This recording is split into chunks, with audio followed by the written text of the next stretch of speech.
मित्रांनो नमस्कार, मी Umesh Sanas. George Bernard Shaw हा एक ब्रिटिश नाटककार होता. 20व्या शतकामध्ये बर्नार्ड शॉ याची अनेक नाटकं जागतिक रंगभूमीवर गाजली. मॅन अँड सुपरमॅन हे त्याचं एक नाटक होतं. या नाटकाची मध्यवर्ती कल्पना अशी होती की वैज्ञानिक प्रगतीमुळं माणसाचं आयुष्य वाढलेलं आहे. ते वाढत जाऊन 300 वर्षाचं माणसाचं आयुष्य होईल आणि माणसाचं एकूण आयुष्य 300 वर्षाचं झालं तर त्याचा परिणाम काय होईल. बर्नार्ड शॉनं एवढीच थीम घेतली आणि राजकारणी लोकांचं आयुष्य जर 300 वर्षाचं झालं, 300 वर्षाची प्रदीर्घ कारकीर्द त्यांना मिळाली तर राजकारणी काय करतील आणि किती अथकपणानं एकमेकांवर कुरघोड्या, राजकारण, डावपेच, चढाया, वार प्रतिवार सुरू करतील या विषयावर लिहिलं गेलेलं हे नाटक आहे. बर्नार्ड शॉचं नाटक रंगभूमीवर येऊन अनेक वर्ष झाली. मॅन अँड सुपरमॅन हे नाटक बाजूला पडलं, पण राजकारण्यांची प्रवृत्ती बदलली नाही. राजकारण्यांना अथकपणानं वर्षानुवर्ष जे आहे ते आपल्या क्षेत्रात काम करायचं आहे. त्यांना आपल्या क्षेत्रातून निवृत्ती घ्यायची नाही, त्यांना आपली सत्ता सोडायची नाही, त्यांना आपली खुर्ची सोडायची नाही.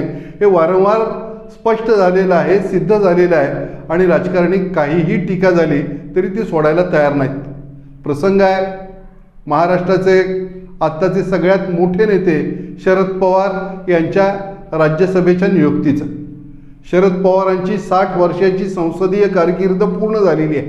या 60 वर्षाच्या संसदीय कारकिर्दीमध्ये शरद पवारांनी महाराष्ट्राची विधानसभा, भारताची लोकसभा आणि भारताची राज्यसभा यामध्ये वारंवार प्रवेश केलेला आहे आणि आपल्या बौद्धिक कौशल्यानं भारतीय संसदीय लोकशाहीला अनेक गोष्टी दिलेल्या आहेत.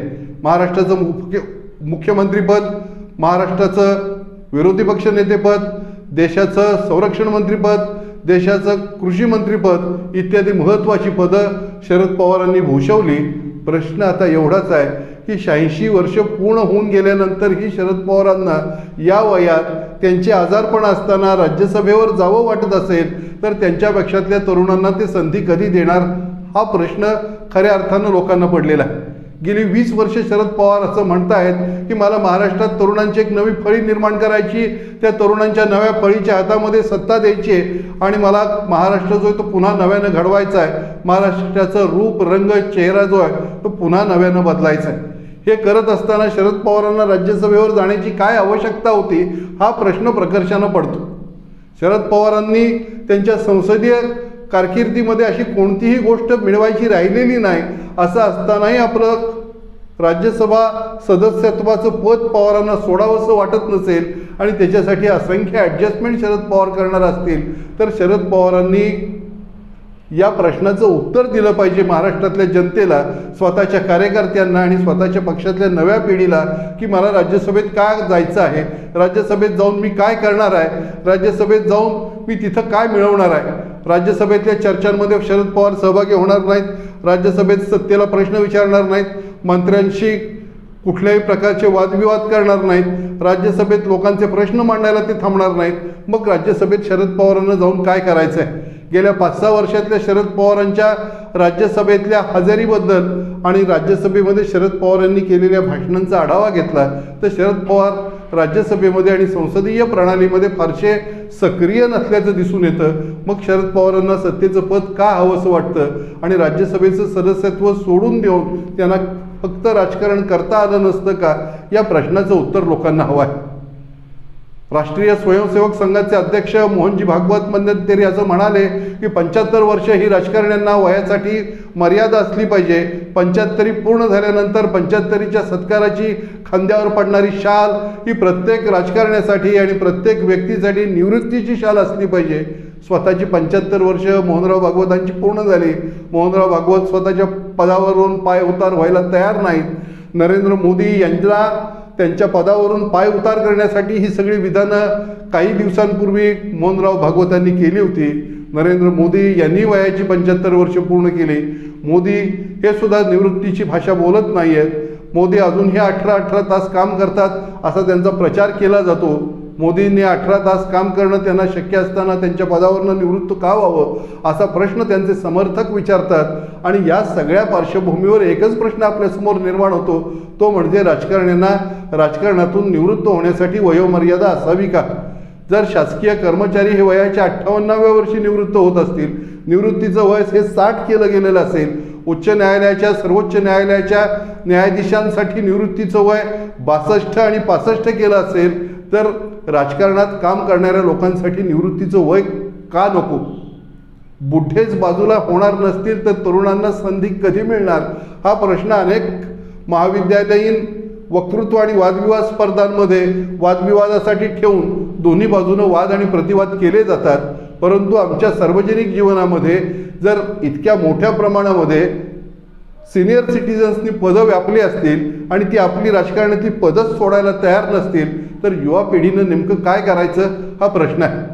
राजकारणामध्ये डोनाल्ड ट्रम्प यांचं वय, ते पुन्हा अमेरिकेचे अध्यक्ष म्हणून निवडून आले, ते जर अमेरिकेचे अध्यक्ष म्हणून काम करू शकत असतील तर शरद पवारांनी इथं त्यांच्या पक्षाचं राष्ट्रीय अध्यक्ष म्हणून काम करायला आणि राज्यसभेत जायला काय हरकत आहे असा प्रश्न विचारणारे समोर येतील. मोदीजींना निवृत्तीचं वय किती असावं हे तुम्ही विचारू नका. ज्या वेळी ते थकतील त्यावेळी ते आपणहून पदावरून बाजूला होतील असं सांगणारेही अनेक लोक भेटतील. प्रश्न एवढाच आहे की आम्ही राजकारण्यांसाठी निवृत्तीची वयाची अट ठेवणार आहोत का?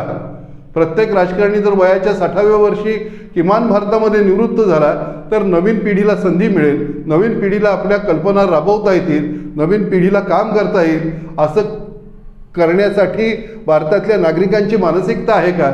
महाराष्ट्राच्या मंत्रिमंडळात 77-78 वर्षाचे छगन भुजबळ हे काम करतात. त्यांना त्यांच्या वयाच्या मर्यादा येत नसतील का?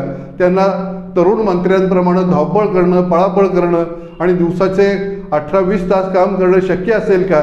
या सगळ्या प्रश्नांची उत्तरं जी आहेत ती कधीतरी या राजकारणींनीच सामान्य माणसांना दिली पाहिजेत. राजकारणी लोकांनाच एकत्र घेऊन त्यांचे सेमिनार्स केले पाहिजेत, त्यांचे वर्कशॉप घेतले पाहिजेत आणि तुम्हाला तुमच्या निवृत्तीचं वय किती असावं हे सांगितलं पाहिजे. मी खुर्चीवर बसून जन्माला आलो नसलो तरी खुर्चीवर बसूनच मी माझ्या शेवटचा वैकुंठवासाचा प्रवास करणार असं मानणारे राजकारणी भारतामधल्या अनेक प्रांतामध्ये आहेत, अनेक राज्यांमध्ये आहेत आणि ते आपल्या खुर्च्या सोडायला तयार नसतील तर नेमकं काय करायचं त्यांच्याच पक्षातल्या तरुण पिढीनं हा पुढचा प्रश्न आहे. राजकारणामध्ये वयामुळं आलेली परिपक्वता, वयामुळं आलेला अनुभव आणि वयामुळं आलेलं शहाणपण याचा वापर जो आहे तो प्रौढ वयातच करता येतो. त्यामुळं राजकारण्यांना निवृत्तीसाठी वयाचं बंधन नको असं म्हणणारी अनेक माणसं भेटतील. परंतु राजकारण्यांना सुद्धा निवृत्तीचं वय ठरवणं आवश्यक आहे. राजकारणी जर योग्य वयात निवृत्त झाले तर निवृत्त झालेल्या राजकारण्यांना मार्गदर्शक मंडळामध्ये बसून आपल्या पक्षातील युवकांना आणि नव्या पिढीला मार्गदर्शन करता येईल. त्यांना आपली चरित्र लिहिता येतील, आत्मचरित्र लिहिता येतील, त्यांना त्यांचं आयुष्य शांतपणानं आणि साधेपणानं जगता येईल आणि नव्या पिढीला काम करण्याची संधी मिळेल. अशा प्रकारची संधी महाराष्ट्रामध्ये आणि भारतामध्ये नव्या पिढीला काम करण्यासाठी जी आहे ती द्यावी अशी राजकारण्यांची मानसिकता दिसत नाही. कोणी राजकारणी जो आहे तो आपल्या पदावरून निवृत्त व्हायला तयार नाही. साधं राज्यसभेचं पद कोणी राजकारणी जो आहे तो स्वतः सोडून जे आहे ते आपल्या पक्षातल्या एखाद्या युवकाला, आपल्या पक्षातल्या एखाद्या हरहुन्नरी कार्यकर्त्याला द्यायला तयार नाही हे या निमित्तानं स्पष्ट झालेलं आहे. राजकारणातच निवृत्ती का असावी? राजकारण हे एकमेव क्षेत्र असं आहे की ज्या क्षेत्रामध्ये निवृत्तीचं वय नाही, अन्यथा अन्य सर्व क्षेत्रामध्ये निवृत्तीची वय ठरलेली आहे. योग्य त्या वयात माणसं निवृत्त होत आहेत. उद्योग जगतामध्ये अनेक उद्योजक जे आहेत ते ठराविक कालावधी पार पाडल्यानंतर आपल्या नव्या पिढीकडे जे ती उद्योगाची सूत्र देत आहेत आणि स्वतः बाजूला राहून मार्गदर्शक म्हणून त्यांना मदत करतायत. असे अनेक उद्योजक जे आहेत ते आपल्याला भारतामध्ये गेली अनेक वर्ष पाहिलेले आहेत. परंतु राजकारणात मात्र राजकारणी निवृत्ती होत नाहीत. मॅन अँड सुपरमॅन या नाटकात दाखवल्याप्रमाणे आपल्याला वयाचं बंधन नाही, मृत्यू आपल्या जवळही पोहोचू शकणार नाही आणि आपल्याला वर्षानुवर्ष हे राजकारणच करत राहायचं आहे. अशा थाटात कुरघोड्या डावपेच करणारे राजकारणी पाहिले की त्यांना सांगावंसं वाटतं, बाबांनो तुम्ही ज्या क्षेत्रात काम करता आहात ते क्षेत्र म्हणजे आयुष्य नाही, त्या क्षेत्रापेक्षा आयुष्य काहीतरी वेगळं आहे. नव्या पिढीला संधी द्यावी म्हणून स्वतःच्या खुर्च्या मोकळ्या करा आणि वानप्रस्थाश्रम स्वीकारा. वानप्रस्थाश्रम हा अतिशय सुंदर आहे, आयुष्य अधिक देखणं आहे. तुमच्यावर पदांची आणि कोणत्या कामाची जबाबदारी नसेल तर या सुंदर आयुष्याचा उपभोग तुम्हालाही घेता येईल. मात्र या म्हणण्याला काही अर्थ नाही, कारण हे म्हणणं सांगणारे लोक हे केवळ या देशाचे नागरिक आहेत.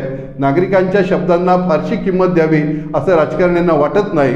आणि याही वयात हा राजकारणी कसा राज्यसभेवर गेला, याही वयात हा राजकारणी कसा पंतप्रधान म्हणून काम करतो आहे, याही वयात हा राजकारणी संघ सरसंचालक म्हणून काम करताना कसा अत्यंत चैतन्य दाखवतो आहे, म्हणून त्यांचं समर्थन करणारे त्यांचे समर्थक जीवनाच्या सर्व क्षेत्रात आपल्याला भेटतात. त्यांचे अंधभक्त हे राजकारण्यांनी निवृत्त व्हावं असं म्हटल्यावर म्हणणाऱ्याच्या अंगावर धावून जातात, तुटून पडतात. परंतु तरीही सांगावं असं वाटतं की राजकारण्यांनो, योग्य वयात निवृत्त व्हा, नव्या पिढीला संधी द्या आणि ही सुरुवात कुणीतरी स्वतःपासून करा. पवारसाहेब, तुम्ही चुकलात. तुम्ही किमान संसदीय राजकारणातनं निवृत्त व्हायला हवं होतं. तुम्ही एक नवा आदर्श इतरांसमोर घालून देऊ शकला असतात, परंतु कुठं थांबायचं हे तुम्हाला समजलं नाही. इतकंच. जय भवानी, जय शिवाजी.